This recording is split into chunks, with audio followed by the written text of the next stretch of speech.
Bismillahirrahmanirrahim. Alhamdulillah wassalatu wassalamu ala Rasulillah Sayyidina Muhammad ibn Abdullah wa ala alihi wa sahbihi wa man walah. Subhanaka la ilma lana illa ma 'allamtana innaka antal alimul hakim. Rabbi shrah li sadri wa yassir li amri wahlul 'uqdatam min lisani yafqahu qawli. Ya Fattahu ya Alim, ya Fattahu ya Alim, ya Fattahu ya Alim, iftah alaina futuhal arifin. Hadratul mukarram wal muhtaram murabbi arwahina wa ajsadina Sayyidul Walid Abuya Al-Habib Muhammad Quraish bin Qasim bin Ahmad Baharun, matta'ana Allahu bituli hayatihi syarifah wa kathara Allahu amthalah wa atala Allahu amrahu fid dunya wal akhirah. وكذلك الأساتذة الكرماء والأصحاب النجباء rahimani wa rahimakumullah. Alhamdulillah. Lagi-lagi kalimat alhamdulillah kita lantunkan kepada Allah Subhanahu wa taala karena begitu banyaknya nikmat yang Allah semua berikan kepada kita sehingga kita lalai. Allah Subhanahu wa taala telah memberikan kepada kita nikmat Allah menjadikan kita sebagai manusia. Allah berfirman, walaqad karramna bani Adam, sungguh kami telah muliakan anak keturunan Adam. Bagaimana kalau Allah Subhanahu wa taala ciptakan kita sebagai hewan? Ini adalah kemuliaan yang Allah berikan kepada kita yang harus kita ingat dan harus kita syukuri. Begitu juga Allah Subhanahu wa taala memberikan kepada kita, mengizinkan kita, memberikan kepada kita nikmat yang sangat besar, yaitu nikmatul Islam. Nikmat kita bisa mengucapkan la ilaha illallah, wa hadza ni'mah la ya'uduhun nas minan ni'am. Nikmat ini banyak sekali orang yang mengira bahwa ini bukan nikmat.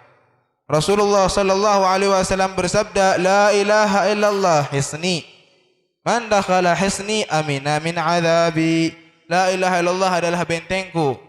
Kata Allah Subhanahu wa taala dalam hadis kursinya, barang siapa yang masuk ke dalam bentengku maka dia akan aman dari azab Allah Subhanahu wa taala. Dikisahkan tentang fadilah kalimat la ilaha illallah yang kita semua baca setiap hari, bahwasanya di akhirat nanti terakhir orang yang akan masuk surga Allah Subhanahu wa taala yaitu seseorang yang dalam kehidupannya dari mulai dia lahir sampai dia wafat belum pernah sama sekali mengamalkan amal-amal saleh. Hanya saja pada suatu saat orang tersebut pernah mengambil suatu kertas, ternyata di kertas tersebut adalah lafaz la ilaha illallah yang ia baca tanpa sengaja. Di akhirat orang tersebut Allah masukkan ke dalam surganya dengan sebab dia membaca kalimat la ilaha illallah saat dia ambil kertas. Karena penasaran dia baca. Para sahabat yang mendengar hadis tersebut karena mereka khauf lillah, mereka hamba-hamba yang takut kepada Allah, mereka berharap ya Rasul, mereka berharap dalam hatinya, coba seandainya itu adalah aku. Saking mereka takutnya kepada Allah Subhanahu wa taala. Ini adalah para sahabat Rasulullah sallallahu alaihi wasallam. Nikmat juga yang Allah berikan kepada kita yaitu nikmat kita dijadikan umat Nabi Muhammad sallallahu alaihi wasallam. Sebagaimana dalam tafsir walau sawfa yu'tika rabbuka fatarda, Rasul menginginkan umatnya untuk masuk semuanya ke dalam surga Allah Subhanahu wa taala.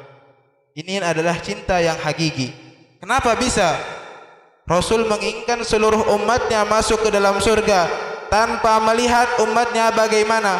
Rasul belum tahu kelakuan kita bagaimana. Rasul belum tahu apa yang kita lakukan.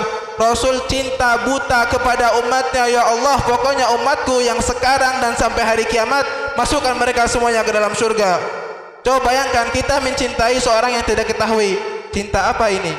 Ini adalah cinta Rasulullah kepada kita. Rasul belum tahu kita bakal soleh atau bukan. Rasul belum tahu kita apakah akan nurut kepada Rasul apa enggak.